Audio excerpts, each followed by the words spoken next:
Vamos ver se ela vai abrir aqui. Vamos lá.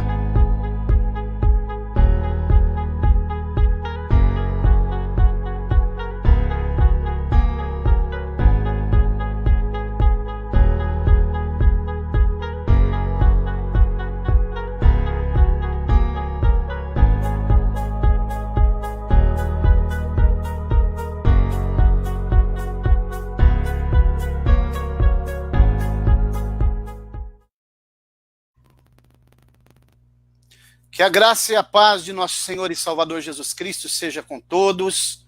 Boa noite. Estamos chegando aqui para mais uma live, 12ª aula de escatologia bíblica, né? Ficamos alguns dias parados devido a alguns compromissos, mas o Senhor preparou a noite desse dia para nós estarmos aqui, para retomarmos os estudos, e tanta gente já tem falado comigo que gostaria que fosse retomado. A paz do Senhor, meu nobre amigo, pastor Fábio Moretti. Paz do Senhor, pastor Mauro, confesso para o senhor que já estava com saudade aí de participar de uma live, né? Depois que os cultos voltaram, principalmente, a gente deu uma distanciada aqui com os cultos, né? E devido aos compromissos, nós não pudemos realizar as lives aí nas últimas 3 sextas-feiras. Quero até louvar a Deus pela vida do Danilo, que participou aí um dia com o senhor aí, foi benção. Pastor, uma alegria estar aqui com o senhor. Vamos lá, nessa uma hora e pouca que nós temos aí de tempo aí. Vamos juntos aí, falar da palavra de Deus e com certeza, né, alcançar aí o maior número de pessoas possíveis. Amém. Quero que pedir sua gentileza, fazer uma oração, por favor, para a gente poder depois dar seguimento aqui. Senhor Deus e Pai, eu quero louvá-lo, agradecê-lo, Pai nosso querido. Te louvamos por tudo, pela tua bondade. Senhor, te louvamos. Jesus.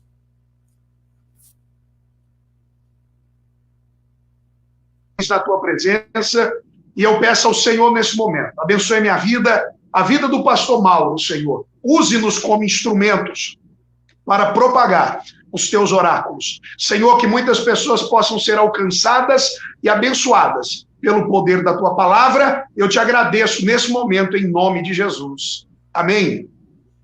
Amém, graças a Deus. Então, mais uma oportunidade, né, pastor Fábio, de nós estarmos aqui para trazer um assunto tão importante, que é esse assunto da escatologia bíblica, né, que nós temos já feito algumas aulas, e eu acredito que tem edificado bastante pessoas. Já mandar um abraço para a irmã Eliene, pastor João, que é o pai do pastor Fábio, irmão Grimaldo, missionário Grimaldo, lá na Zona da Mata Mineira. Deus abençoe, um prazer poder recebê-lo aqui, minha esposa, a irmã Roberta, e vamos caminhando então, pastor Fábio. Eu só vou ler um texto aqui agora, que hoje nós vamos falar sobre justamente esse tema muito importante, né, que é a aula 11, que fala sobre a prisão de Satanás e o juízo final, né?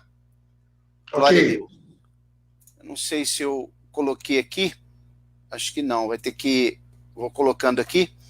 Vamos ler um texto, então, no livro do Apocalipse, no capítulo 20. Vamos ler a partir do versículo, capítulo 20, a partir do versículo 7. Vou compartilhar esse texto aqui para a gente poder ler junto, que é importante, né? Vamos lá. Apocalipse capítulo 20, a partir do versículo 7. Diz assim a palavra do Senhor: Ora, quando se completarem os 1000 anos, Satanás será solto da sua prisão e sairá a enganar as nações. Aliás, é a partir do versículo 11, né? Eu li aqui, é o 11 em diante. E vi um grande trono branco que estava sentado sobre ele, de cuja presença fugiram o céu e a terra e o céu, e não foi achado lugar para eles. Vi os mortos, grandes e pequenos, em pé diante do trono, e abriram-se os livros, e abriu-se outro livro, que é o da vida, e os mortos foram julgados pelas coisas que estavam escritas nos livros, segundo as suas obras. O mar entregou os mortos que nele havia, e a morte e o Hades entregaram os mortos que nele havia, e foram julgados cada um segundo as suas obras. E a morte e o Hades foram lançados no lago de fogo. Esta é a segunda morte, o lago de fogo. E todo aquele que não foi achado inscrito no livro da vida foi lançado no lago de fogo. Podemos dizer amém? Amém. Muito bem, graças a Deus. Está aí então esse texto, né? Muito importante. Aline Moreira, Deus abençoe. Pastor Fábio, está aqui um texto bem conhecido nas Escrituras, que fala exatamente sobre o juízo final. Nós terminamos, eu fiz com o Danilo semana retrasada, a 10ª aula sobre Gog e Magog, que é quando Satanás é preso, e no final do milênio ele é solto, sai enganando as nações, né? Depois ele... Sim. Versículo 10 diz assim, o diabo que os enganava foi lançado no lago de fogo e enxofre, onde estão a besta e o falso profeta, e de dia e de noite serão atormentados pelo século dos séculos. Quero que você dê um prefácio sobre esse assunto. Enquanto isso, eu vou colocar aqui o banner, que não está saindo o tema. Eu quero que você já dê a sua primeira consideração e faça um prefácio, uma introdução sobre esse assunto. Por favor. Amém, pastor. Olha, antes de mais nada, permita-me também mandar aqui uma saudação para os irmãos que estão conosco. Acabei de compartilhar aqui na página da igreja, da Assembleia de Deus aqui em São Joaquim da Barra, e eu peço aos irmãos aí que nos ajude a compartilhar o vídeo, para que nós possamos alcançar o maior número de pessoas possíveis, né? Pastor Mauro, feita a explanação sobre a batalha de Gog e Magog, como o senhor acabou de ler, como o senhor acabou de mencionar, né? Nós que, durante o milênio, segundo Apocalipse capítulo 20, verso 2 e 3, explicamos e falamos que Satanás ele ficou preso por 1000 anos, né? Nós podemos dizer aqui que ele ficou 1000 anos em regime fechado, usar uma linguagem jurídica aqui, né? 1000 anos ele ficou lá em regime completamente fechado, e no final do milênio, então, ele sai para enganar uma grande quantidade de pessoas, como diz a Bíblia, né? Utilizando até uma linguagem figurada, que foram tantos como a areia do mar, e logo após a derrota de Satanás, como diz a palavra, ele é lançado no lago de fogo, que nós conhecemos como Geena, né? E dá para nós entendermos aí também, inicialmente, que antes do julgamento do trono branco, que vai acontecer, a gente observa que o julgamento do diabo e de seus adeptos, dos demônios, são feitos, ou na verdade acontece, antes do julgamento do trono branco. É isso, né, pastor Mauro? É importante a gente deixar essa primeira consideração aí, né? Então a gente observa que após a batalha de Gog e Magog, a gente já vê como uma sentença do Senhor ali, né, lançando Satanás, né, e os seus agentes no lago de fogo, que é o Geena. E se eu disse que os 1000 anos foi um regime fechado, nós podemos dizer que agora é uma prisão perpétua, né? De onde ele não sairá nunca mais, né? Então, introdutoriamente, eu acredito que um pequeno comentário aí sobre a prisão dele, onde ele vai ficar no Geena, no Lago de Fogo, né? Antes do senhor dar entrada aí no comentário do julgamento do trono branco. Aí o senhor agora discorre aí. Exatamente. A Bíblia diz, Jesus que falou, né, que o lago de fogo, o Geena, ele é preparado para o diabo e seus anjos, né? O ser humano vai para lá junto com ele por desobediência. Entretanto, é importante pontuar que no final, como você acabou de falar, antes de se estabelecer o trono branco, o juízo final, para se abrir os livros e julgar os mortos que ressuscitarão na segunda ressurreição, é interessante que vai ser procurado ainda, nesses livros que serão abertos, nomes de pessoas, e todo aquele que não foi achado a Bíblia diz, no texto que nós lemos, no versículo, olha que interessante, versículo 15 do capítulo 20, todo aquele que não foi achado inscrito no livro da vida foi lançado no lago de fogo, Ora, por que ainda está no juízo final se procurando nomes no livro da vida? Porque no final do milênio acontece ainda uma primeira ressurreição daqueles que morrerem no milênio e forem salvos. Sim. É uma etapa de primeira ressurreição. Então, os nomes deles serão procurados aqui. Né? Por isso que o texto diz no texto do versículo 15, todo aquele que não foi achado inscrito no livro da vida foi lançado no lago de fogo. Está se procurando o nome dos que vieram do milênio. É importante ressaltar isso. Então, na verdade, a gente já comentou sobre isso, a gente pode dizer que faz parte daquele restolho, da primeira ressurreição, né? Que é primícia, colheita e restolho, né? O milênio também faz parte disso, né, pastor Mauro? Exatamente, é o rabisco, ou restolho. Rabisco, restolho, justamente. Um abraço ao Danilo, Valdirene, irmã Isabel. Exatamente, aí depois que... Então, no final, antes de se estabelecer o trono branco, vai cumprir-se também 1 Coríntios capítulo 6, que diz que a igreja julgará os anjos, né? Sim. Os representantes da igreja, os 12 apóstolos, eles vão julgar, quando for estabelecido o trono branco, que vai ser colocado 24 tronos ao redor do trono branco, para que 24 anciãos, 12 representando a igreja e 12 representando a nação de Israel, possam auxiliar também, ter o seu papel preponderante no julgamento.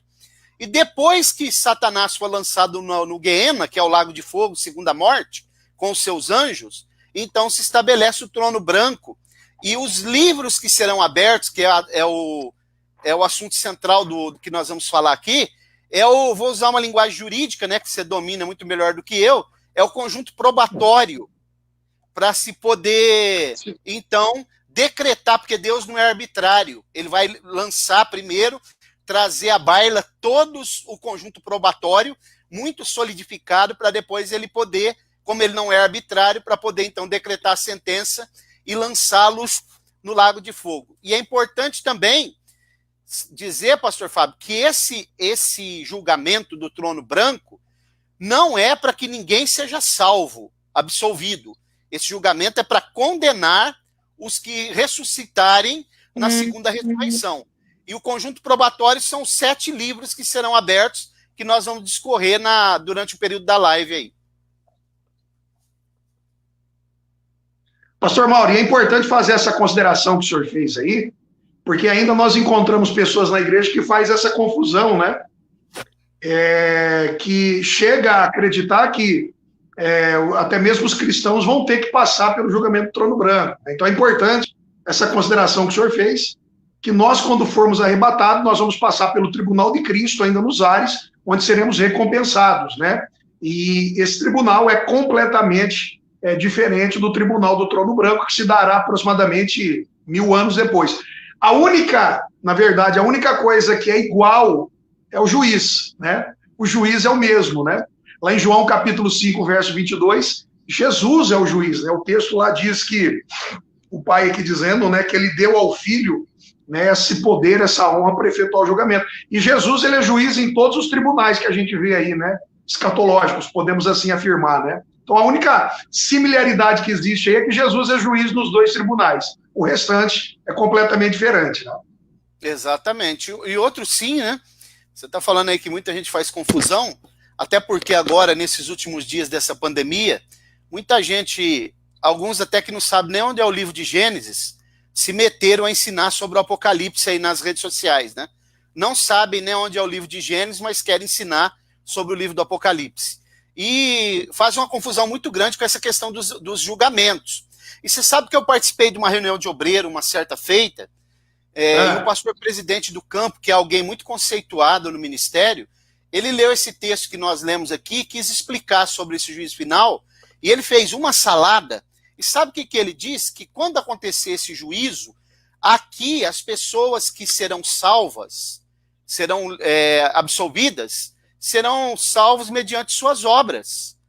Serão salvos pelas obras. Aí ele colocou católicos, espíritas, muçulmanos, todo tipo de gente sendo salvo mediante as obras, porque ele leu esse versículo aqui, ó, que eu quero ler de novo, né?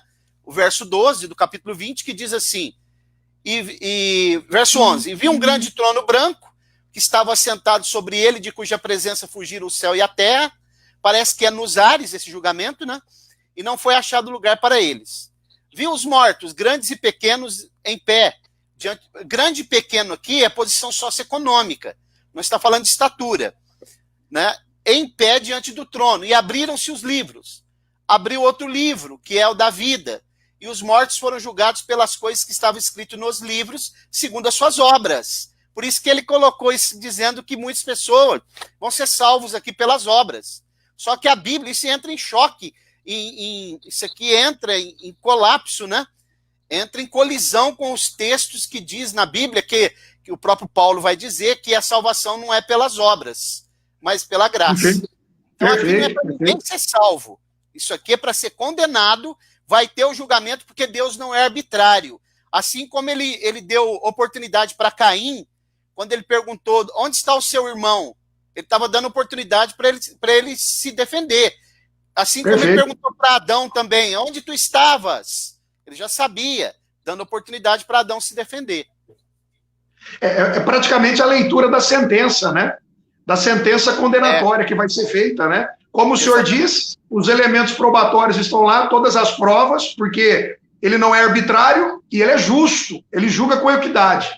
Então, na verdade, é como se ele estivesse lendo a sentença ali de cada um, a sentença condenatória, né? E o senhor citou uma coisa aí que nos deixa preocupado, né?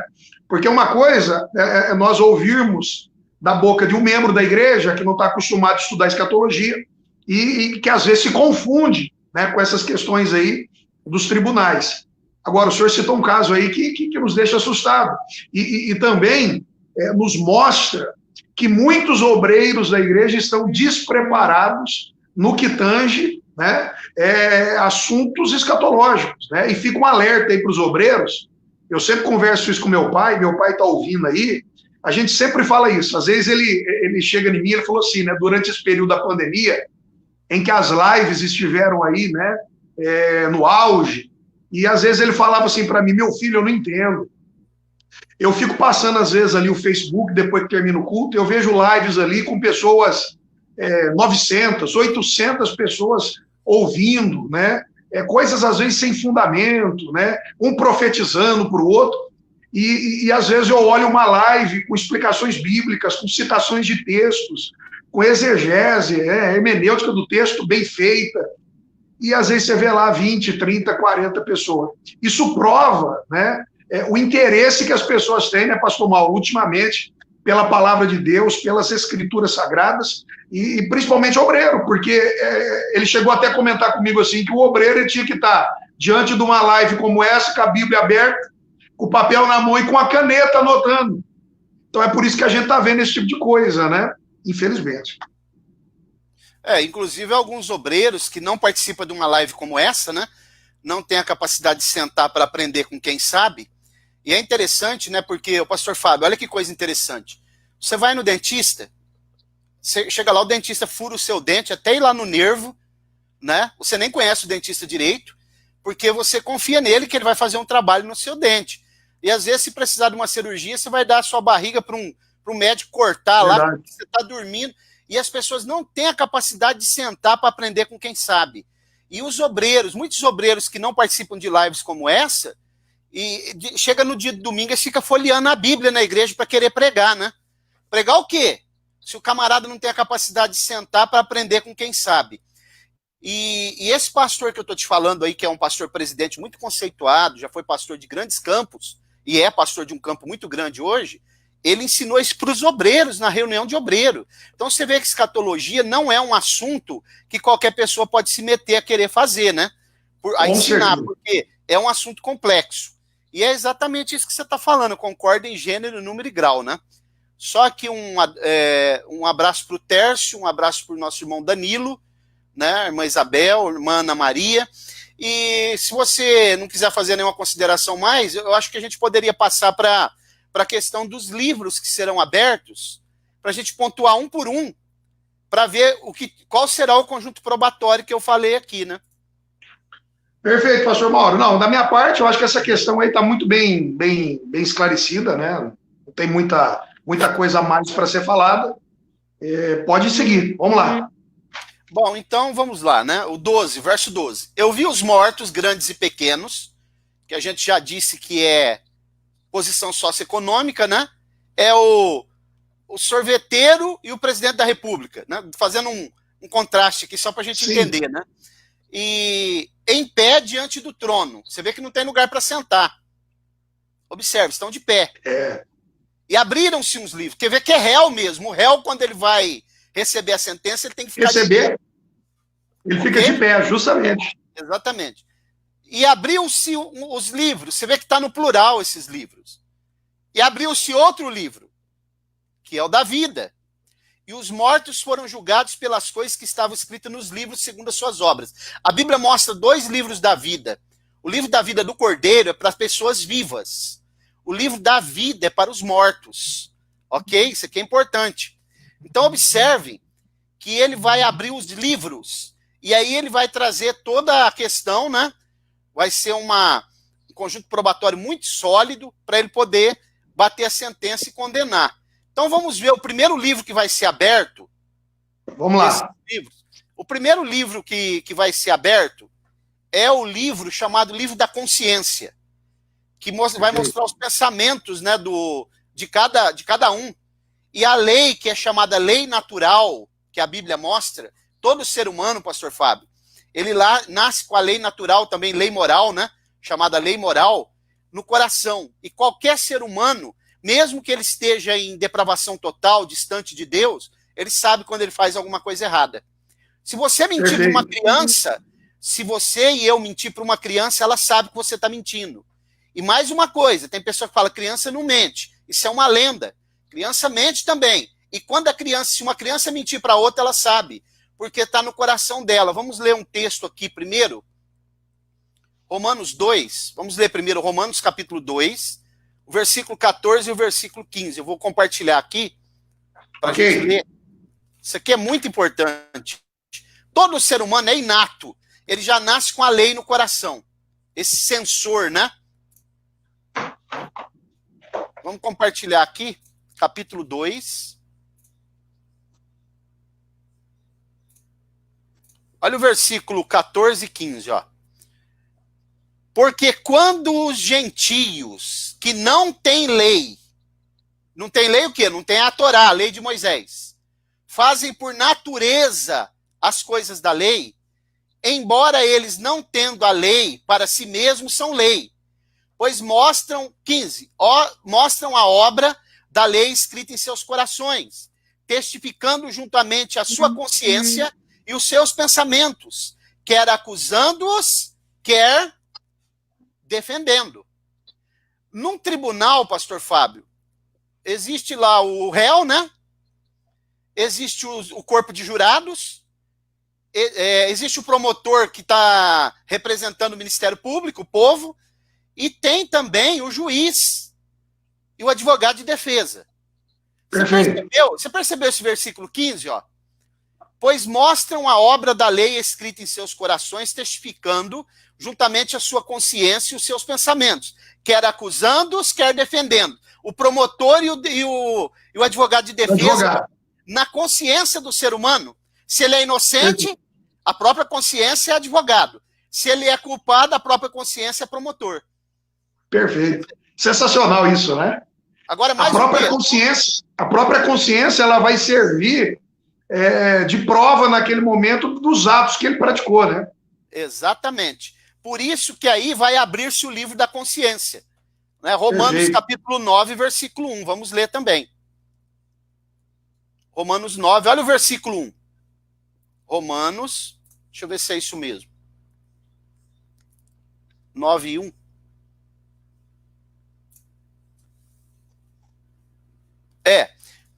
Verso 1. Digo a verdade em Cristo, não minto, dando testemunho comigo, a minha consciência no Espírito Santo. Percebeu?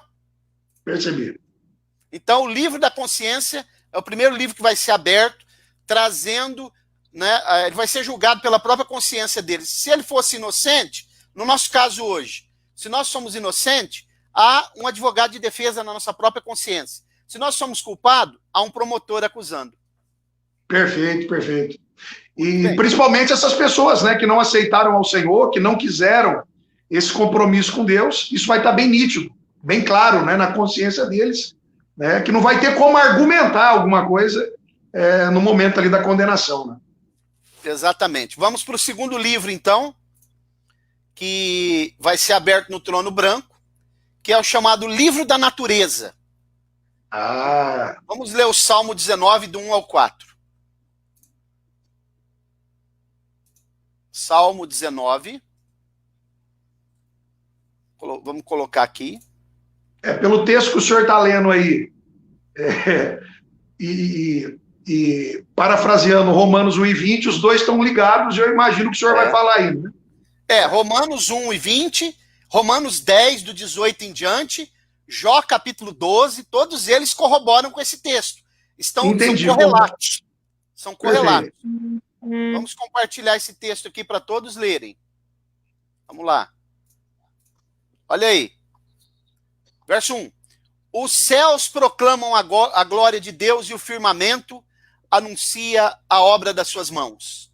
Um dia faz declaração a outro dia, e uma noite revela conhecimento a outra noite. Não há fala nem palavras. Quer dizer, não tem pregação do evangelho. Aquelas pessoas que estão morrendo onde não há pregação do evangelho. Um dia não há fala nem palavras, nem se lhes ouve a voz. Por toda a terra estende-se sua linha, e as suas palavras até os confins do mundo. Neles pôs uma tenda para o sol. Percebeu? Percebi.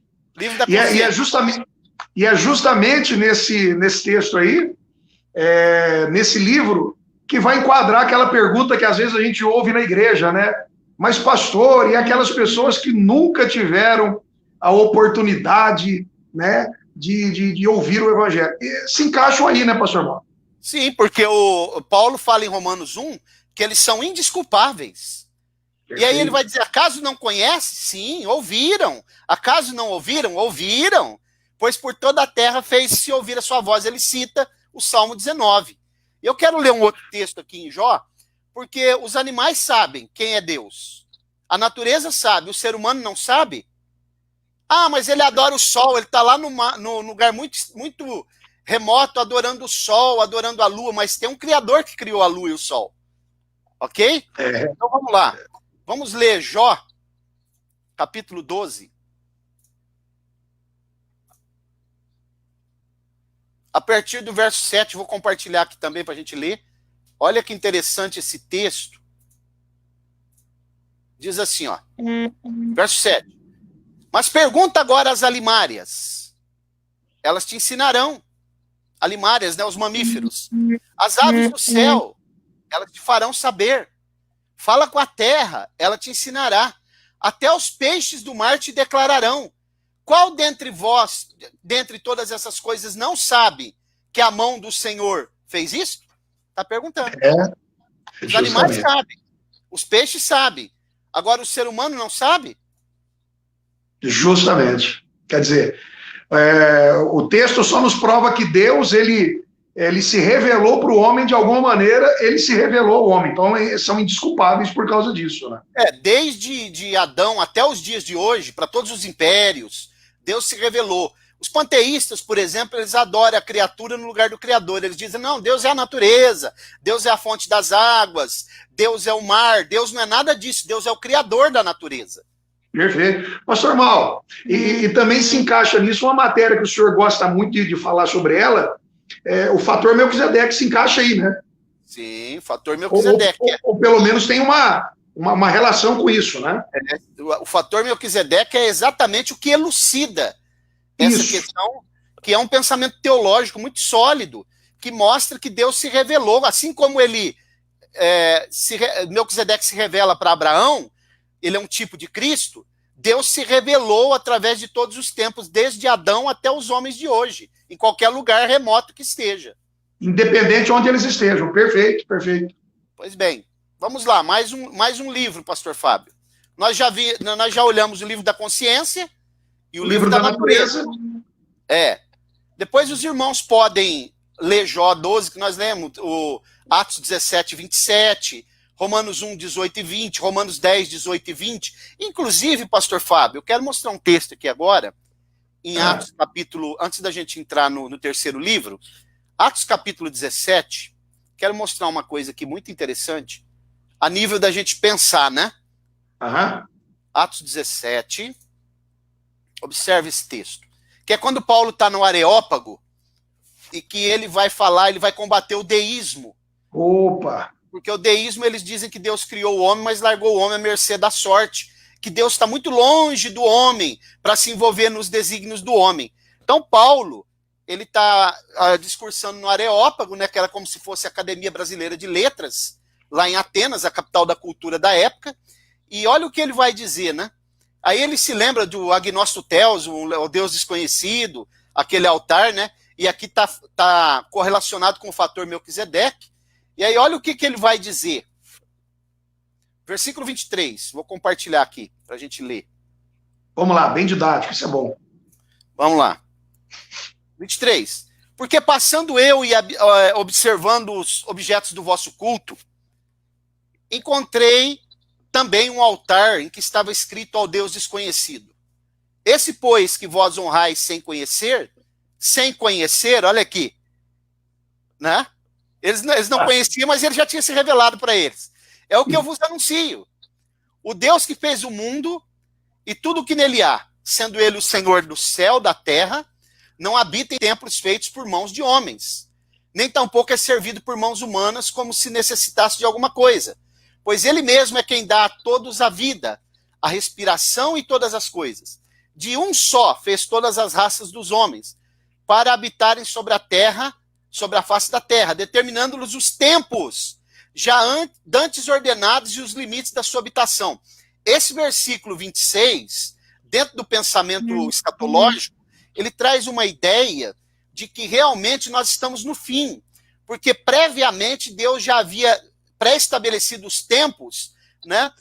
Se você perceber, nós estamos já há quase 7.000 anos do ser humano.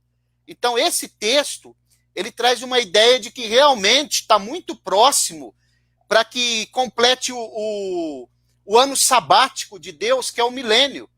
Aqui, ó, versículo 26.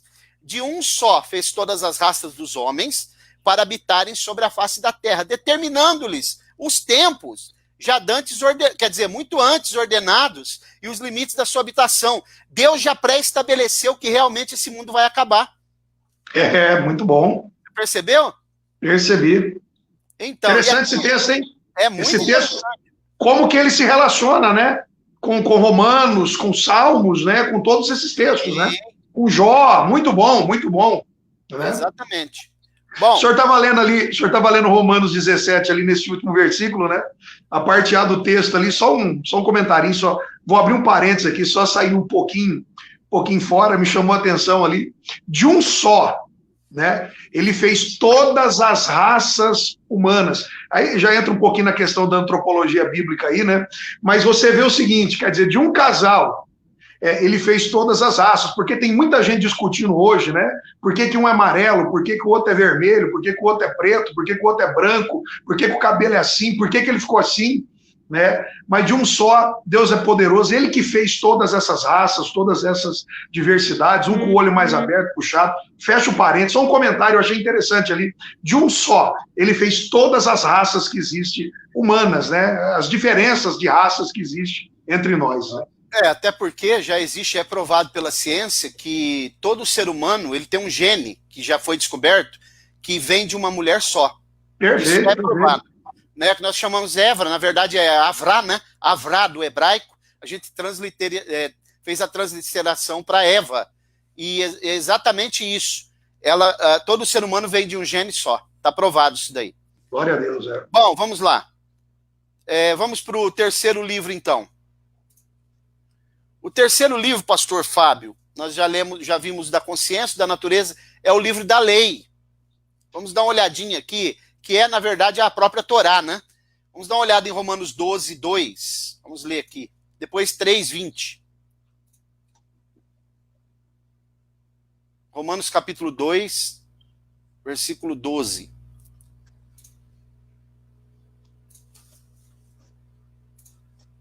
Diz assim, ó. Romanos 2. Olha o verso 12. Porque todos os que sem lei pecaram, sem lei perecerão. E todos os que sob a lei pecaram, pela lei serão julgados. Aqui não escapa nem judeu, nem gentio. Ok? Abrange todo mundo. Porque quando ele fala sem lei, é os gentios. Né? Com E lei, com lei, sob lei, judeus.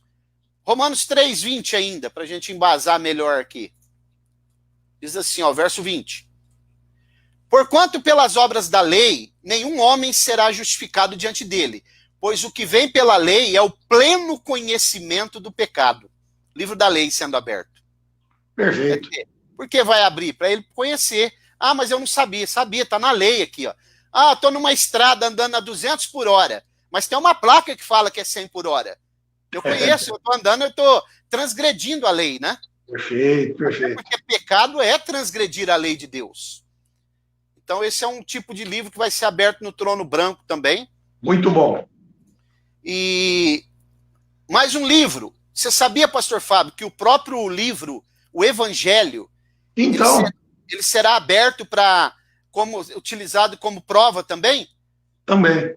Vamos dar uma olhada aí, então, num texto interessante. Eu sabia, mas eu quero ver o senhor explanar sobre isso. João 12:48, depois nós vamos ler Romanos 2:16. Perfeito. João capítulo 12, versículo 48. Vamos lá.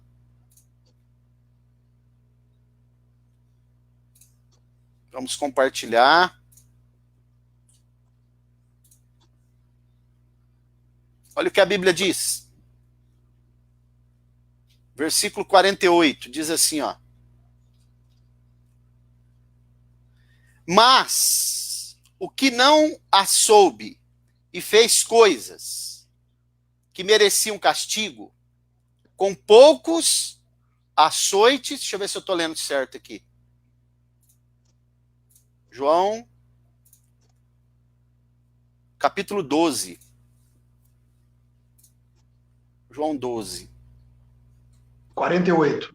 48. Mas o que não a soube e fez coisas que mereciam castigo, com poucos açoites será castigado. Daquele a quem é muito dado, muito se lhe requererá. A quem é muito confiado, mais ainda pedirá. Eu acho que não é esse texto. Deixa eu ver Romanos 2:16. Vamos ler lá Romanos 2:16, que eu acho que vai ficar claro. Romanos capítulo 2, versículo 16. Eu acho que esse texto vai ficar bem claro. No dia em que Deus há de julgar os segredos dos homens, por Cristo Jesus, segundo o meu evangelho. O evangelho vai servir de parâmetro também. O evangelho servirá de conjunto probatório, né? Você percebeu aí, ó, esse texto? No dia em que Deus há de julgar os segredos dos homens por Cristo Jesus, segundo o meu evangelho. O evangelho que Paulo pregava é o evangelho de Cristo, né? Então, o próprio evangelho, o próprio livro, a Bíblia Sagrada, ela vai ser utilizada para poder, então, se mostrar aos homens, né, o quanto eles estavam equivocados e aquilo que estava oculto, que eles pensavam que jamais viria à tona, mas que será revelado, né? E é no próprio evangelho que se revela o Filho de Deus, né, o Salvador, né, do ser humano. Então, quer dizer, se eles não o aceitaram, o próprio evangelho vai condenar eles. Pode pegar, por exemplo, o texto de Paulo, lá em Romanos 10:9, né? Se não creu e não confessou com a boca e não creu com o coração, já está condenado, quer dizer, não é salvo, né? Então, a Bíblia é tremenda. Tem o Armando Pontes, ele está colocando aqui a questão das diferenças raciais, sem função do território em cada povo habita. Deus é tão maravilhoso que cuida de todos os detalhes e adaptação física. Exatamente, né? Já existem estudos hoje que mostram que as pessoas em cada local, elas têm mesmo condições climáticas, né, de meio ambiente diferente, por isso elas se adaptaram, porque o ser humano é um ser adaptável. O ser humano é um ser adaptável. Em qualquer ambiente que ele tiver, ele se adapta. Você pode ver que, por exemplo, o negro, ele tem pouco pelo, porque ele está num local muito quente. O europeu, principalmente o europeu oriental, ele tem muito pelo, porque o lugar é muito frio, né? Isso aí é uma questão muito já provada pela ciência. Pastor Mauro, deixa eu aproveitar e mandar um abraço aí para o meu amigo Armando Pontes. Eu acho que, porque eu não estou lembrando o sobrenome, mas ele vai dizer aí, Armando Pontes, é lá de Monte Santo de Minas.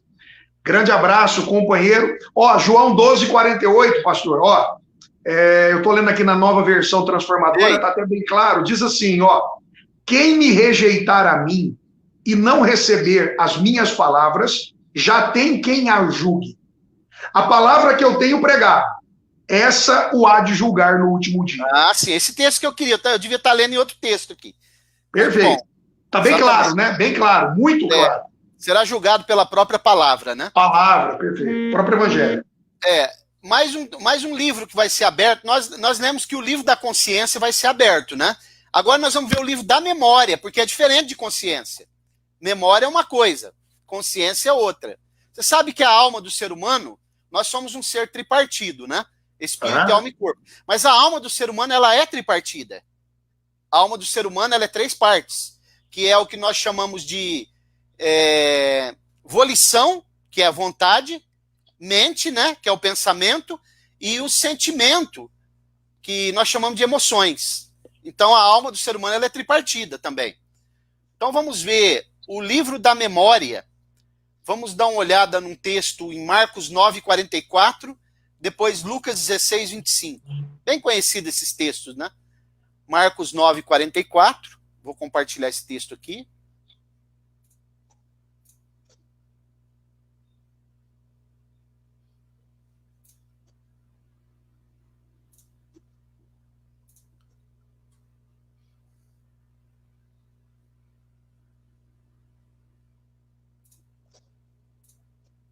Olha como diz, pastor Fábio, ó, Marcos 9:44, bem conhecido, né? Onde o seu verme não... Vou ler o 43 também. A sua mão te fizer tropeçar, corta. Melhor é entrares na vida aleijado do que tendo as 2 mãos ires para o inferno, para o fogo que não se apaga. Onde o seu verme não morre, o seu verme, e o fogo não se apaga. Quer dizer, a memória, a pessoa lembrando. E o texto de Lucas, nós vamos ler também, quero mostrar aqui, Lucas 16, que também é muito conhecido, né? O texto de Lucas 16, 25, verso 25.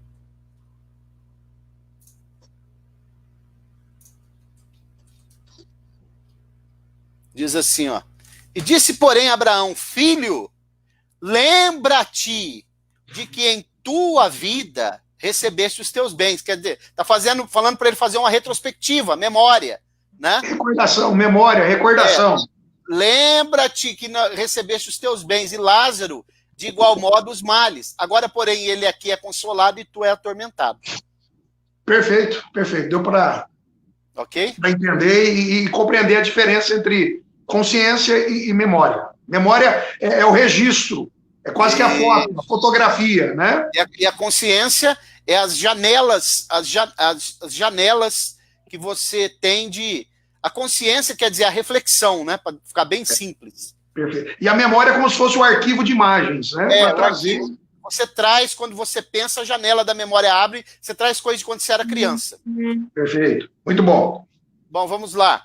Mais um livro também, pastor Fábio, o livro dos atos dos homens. Quer dizer, tudo aquilo que o homem fizer, as suas obras, vai ser aberto. Isso é o próprio Apocalipse 20 que diz, 20:12, né? Que nós já lemos esse texto. Apocalipse capítulo 20, o versículo 12.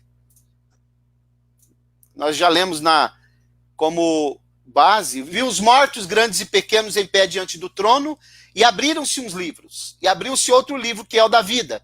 E os mortos foram julgados pelas coisas que estavam escritas nos livros, segundo as suas obras, os seus atos. Tudo aquilo que eles fizeram. É o tipo de livro também. que vai ser aberto, pelas atitudes serão julgados, né? Perfeito. Porque as obras dos homens, dos salvos, elas vão para o tribunal de Cristo, que é logo após o arrebatamento. E as obras más, elas vão para o juízo final. Final, perfeito, perfeito. Ok? E o último livro, né, que é o próprio livro da vida, que também está em Apocalipse 20:12, que diz assim: viu os mortos grandes e pequenos em pé diante do trono, abriram-se os livros e abriu outro livro, que é distinto dos outros que foram abertos, que é o da vida. E os mortos foram julgados pelas coisas que estavam escritas neles. Então o livro da vida será aberto aqui, para que as pessoas que não forem encontradas aqui, que morreram, porque virão pessoas do milênio que morreram, né, que vão ser salvos, não vão participar desse julgamento, porque eles ressuscitam antes desse julgamento. E uma coisa importante para a gente dizer depois, pastor Fábio, quero dar uma explicação sobre o trono branco. Pode falar. Pastor Mauro, não, só essa questão do livro da vida aí, ele vai ser o último a ser aberto, né? É a derradeira prova, né? Porque depois de toda a análise probatória, né, o Senhor vai falar: agora resta abrir o livro da vida. E quando abrir, o nome não está aqui. Então, confirma a sentença, né? Exatamente. Confirma a sentença. Mas como? Mas por quê? Porque o teu nome não está aqui. Além dessas provas todas, nós vamos olhar, o teu nome não está aqui, ó. Ok? É lógico que, pastor Mauro, é lógico que a nossa mente limitada, né? Imaginando, né, a cena, né? Eles de pé, como nós lemos no texto bíblico, eles de pé recebendo a sentença, e depois, imagino aqui a minha mente pequena, após a abertura do livro da vida, e não consta o nome dele lá, vai cumprir aquilo que está lá em Filipenses, né? É a hora do joelho dobrar e confessar o Senhor, né? Isso, até porque nós podemos fazer essa inferência. Sim. O próprio texto, ele abre uma possibilidade de conjectura, de inferência. Perfeito. Aqui, né? Nós não estamos aqui colocando o nosso pensamento no texto. Nós estamos tirando do texto para nós poder fazer uma inferência. Perfeito. Que é a exegese, né? Isso. Muito bem. A questão, o irmão está perguntando aqui, ó, pastor, explique isso sobre as obras dos santos. As obras, irmão Adriano, dos santos, elas não serão julgadas aqui. Elas serão julgadas, até se você entrar lá no YouTube, procurar as aulas lá que nós falamos sobre o Tribunal de Cristo, as obras dos santos, elas vão ser julgadas, né, para se ganhar prêmio, galardões, cada um segundo as suas obras que se desenvolveu no reino de Deus. Alguns, as obras vão se queimar, vão ganhar só a salvação. Outros ganharão prêmios que são, a Bíblia trata como coroas, né? Coroa da vida, para aquele que for fiel até a morte, coroa de glória para o pastor, para aquele que pastorear o rebanho, coroa de justiça para os evangelistas, né? E assim por diante. São prêmios que os salvos receberão no tribunal de Cristo, que é logo após o arrebatamento da igreja, ainda nos ares, na porta da Nova Jerusalém. Pastor Mauro, só para corroborar, né? Nos ares, o próprio texto de Apocalipse, Jesus diz: venho sem demora e trago comigo o meu galardão. Ele já vem para adornar a igreja, né? E um outro comentário também, só para enriquecer o que o senhor está dizendo, é que essa premiação, esse galardão, ele vai refletir por toda a eternidade, né? Porque a gente entende também que vai ser importante. Esses que vão receber essas, vamos dizer assim, essas premiações, essas recompensas, né? Na eternidade gozará de posições, né, superiores àqueles que, infelizmente, não tiveram as suas obras aprovadas ou o seu trabalho aprovado perante o Senhor, né? Exatamente, muito bem explicado. Eu só quero dar uma explicação aqui, o pastor Fábio, agora, sobre esse trono branco, né?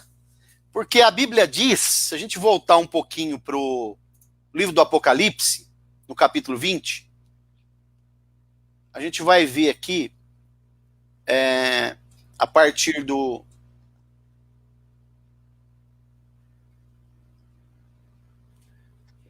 no capítulo 20, vai dizer assim, ó,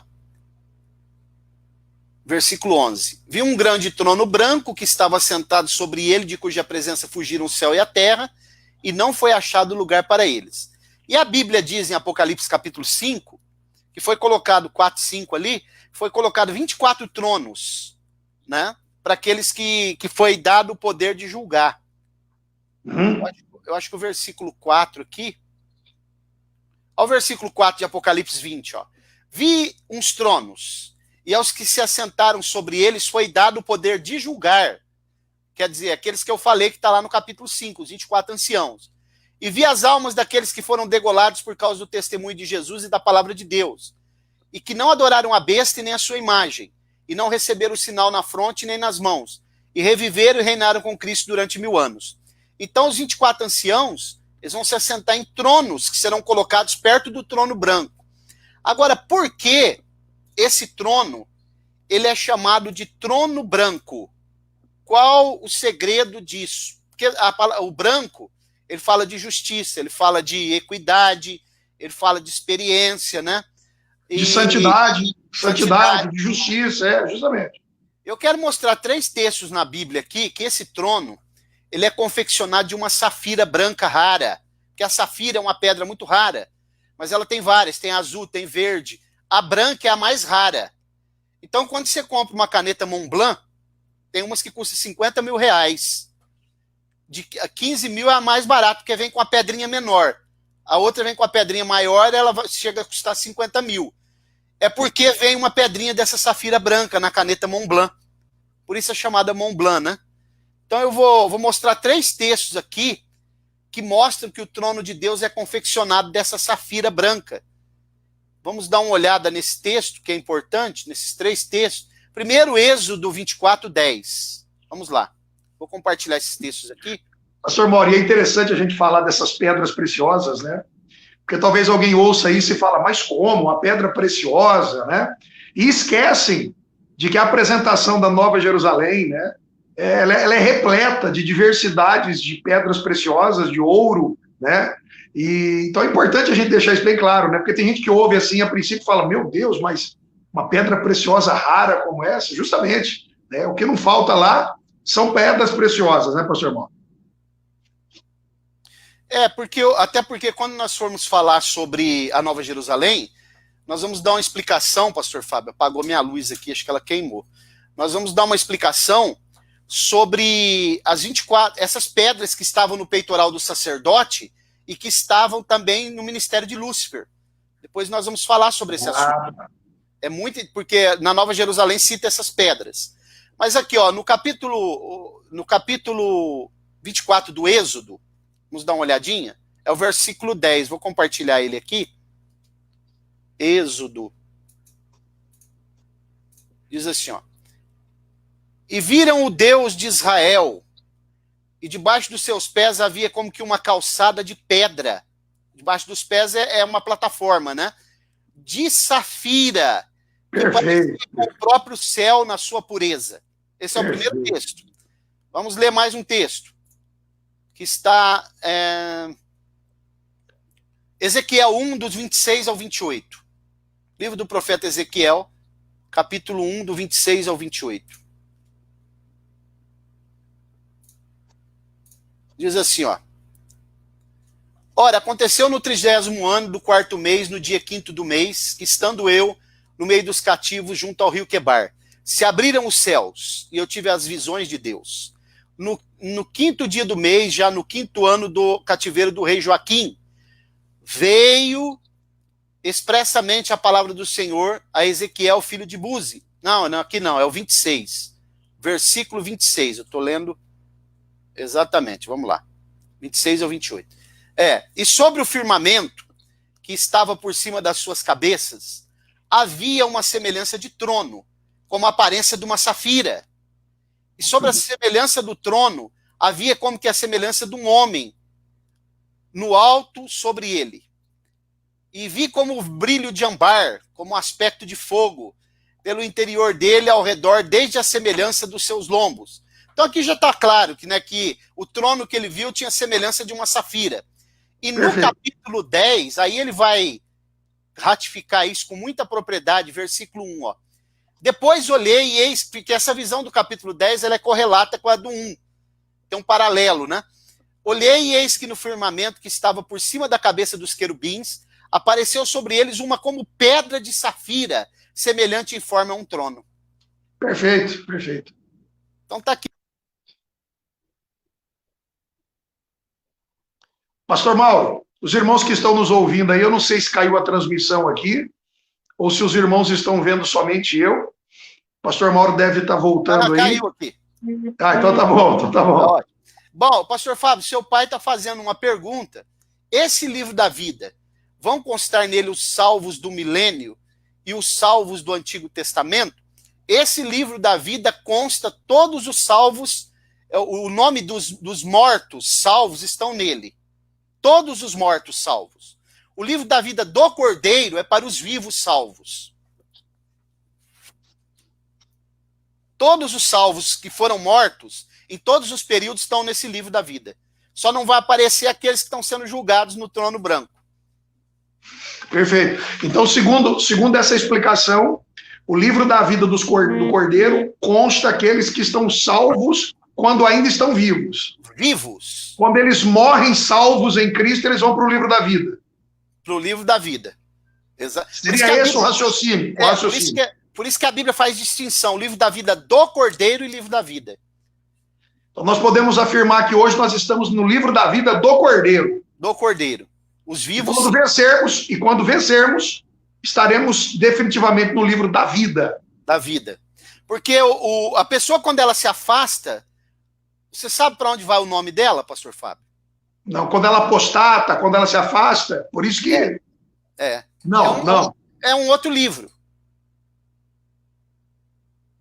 Sabia disso? Não, qual seria esse outro livro? Vamos ler. Vamos lá, vamos aprender. Vamos para Jeremias. Por isso que eu falo, né? A pessoa fica com essa história, não perde a salvação. Porque justamente. Quando nós... Olha, Moisés não pediu, risca o meu nome do livro do teu livro, então, né? Porque quando uma pessoa ela deixa de pecar, ela não deixa de pecar, se abster do pecado, porque ela é salva. É para manter a salvação. Dentro do arminianismo clássico, nós acreditamos nisso, né? Ela luta cotidianamente, justamente. Exatamente. Outra coisa que eu quero lembrar, pastor Fábio, que eu esqueci de falar nas primeiras lives, é que nós somos dispensacionalistas clássicos. Porque tem 3 linhas de dispensacionalismo. Tem o dispensacionalismo clássico, que é o nosso, né? Tem o dispensacionalismo que é chamado revisionista, e tem o dispensacionalismo progressista. Nós somos dispensacionalistas clássicos. Isso aqui é importante. Bom. Ok? Então vamos lá. Jeremias capítulo 13.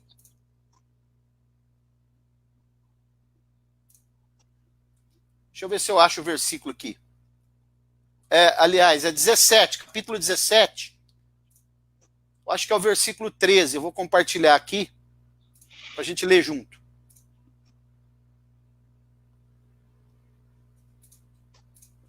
17, 13.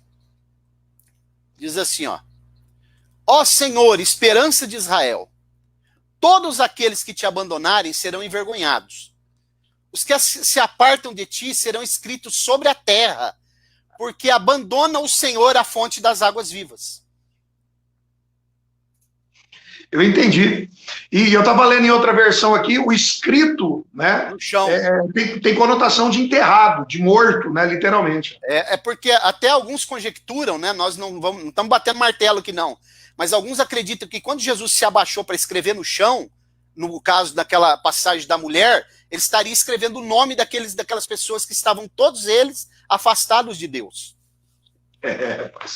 Interessante, né? É uma conjectura, não estamos fazendo dogma aqui não, né? É uma conjectura interessante, muito, muito boa. Então, pastor Fábio, eu acredito que se os irmãos tiverem algumas perguntas aí, porque a semana que vem nós vamos entrar na questão da Nova Jerusalém. E nossa, que legal, hein? Vai ser uma aula boa, hein? A gente vai detalhar sobre as pedras, sobre as pérolas. Que legal. Por que as pérolas são portas, tudo isso. Muito bom, hein? E aí, eu acho que agora, nós estamos aí com 1 hora de live, né? Perguntar para os irmãos se tem mais alguma pergunta, né? Se alguém tem mais alguma coisa para perguntar, né? Para acrescentar também, às vezes alguma coisa que quer compartilhar conosco. E eu acho que tá bom. Assunto aí foi muito boa a aula. Gostei da aula de hoje, muito boa. Boa, exatamente. Se os irmãos tiverem algum comentário, alguma pergunta, né? Para a gente fazer aí concluir, né? Fazer uma conclusão. E a escatologia bíblica, pastor Fábio, ela é muito abrangente, né? Você vai falando ela vai abrindo vertentes aqui, ali, e na verdade, ela é sistemática mesmo, né? Por isso que eu falo que não é qualquer pessoa que deve se meter a ensinar escatologia. Tem uns aí que estão na internet que eu vou te falar para você. É uma vergonha. Não façam isso. Vão aprender primeiro para depois querer ensinar. Mas é verdade, pessoal. É verdade. Exatamente. Então aqui tem mais uma pergunta aqui. A questão de diferenças... foi aquela que o irmão já fez, né? Muito bem. Paz do Senhor, irmã Andréia, um abraço, Deus abençoe. Eu acredito que você pode fazer suas considerações finais, pastor Fábio. Depois a gente já ora, né? Qual a diferença dos sensacionalistas? Não, sensacionalistas, né? Ô, irmão Marcos, sensacionalistas são aqueles que não acreditam na atualidade dos dons. Eles acham que os dons espirituais foi só para o primeiro século, para a igreja do primeiro século, e que terminaram, cessaram. Eles se fundamentam em 1 Coríntios 13 lá, né? Que na verdade... aquele texto não está falando que cessaram os dons, né? Então eles não acreditam na atualidade dos dons, dos dons espirituais. Nós não somos sensacionalistas. Nós acreditamos que os dons, eles também valem para os dias de hoje. Amém. Pastor Mauro, eu quero então agradecer a Deus aí, tá bom? Foi um prazer estar aqui com o senhor depois de 3 semanas ausentes aí. A aula foi uma bênção, discorreu bem, gostei demais. Eu acredito que os irmãos também que acompanharam a live justamente conosco aí também se esbaldaram, né? Muita coisa boa foi trazida, né, na aula, e eu acredito que foi muito bom. E preparar os irmãos para a aula da semana que vem, porque já adiantamos aí o tema, e com certeza a aula vai ser preciosíssima, muito boa. Deus abençoe, companheiro, muito bom. Maravilha, eu que agradeço, é sempre um prazer poder participar. Os irmãos estão elogiando bastante, né? A nossa interação, os irmãos que eu tenho conversado. O irmão Adriano está perguntando se no arrebatamento nós acreditamos no pré-tribulacionismo. Somos pré-tribulacionistas, irmão Adriano. Até porque é a linha de pensamento que está em maior harmonia com as escrituras. Nós acreditamos que a igreja sai antes, é arrebatada antes, sim, da grande tribulação. E tem a irmã Maria Lúcia aqui que ela faz uma pergunta interessante. Quem não ouviu o evangelho vai ser julgado pelas obras? Não, irmã, é pelo livro da natureza.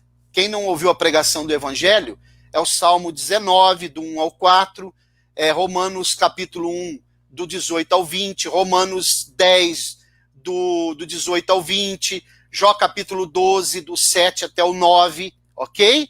Eles vão ser julgados pelo livro da natureza. Porque ninguém vai poder dizer, mas eu não ouvi o evangelho. Porque todo ser humano é inato. Ele já nasce sabendo que existe um Deus. Tanto que o salmista, no Salmo 42, ele traz essa verdade, dizendo, assim como o cervo brama pela corrente das águas, assim suspira minha alma por ti, ó Deus. Todo ser humano, ele já nasce buscando um ser superior, porque a criatura só se realiza no seu Criador. Ele já tem esse anseio, né? E o Adriano está perguntando também se o livro da vida dos mortos, o livro da vida do Cordeiro, para os vivos e para os que se encontram em nenhum... Não entendi a pergunta, irmão Adriano. Traduz aí.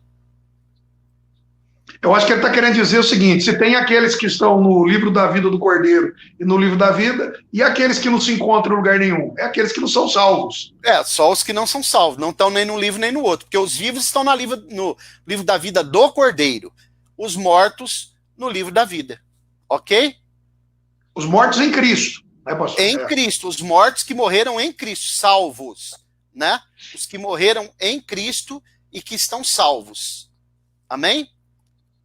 Porque isso daí traz uma ideia, as pessoas sabem, mas por que essa distinção? Porque existe a ressurreição, ok? Os mortos, eles vão ressuscitar e vão se tornar vivos.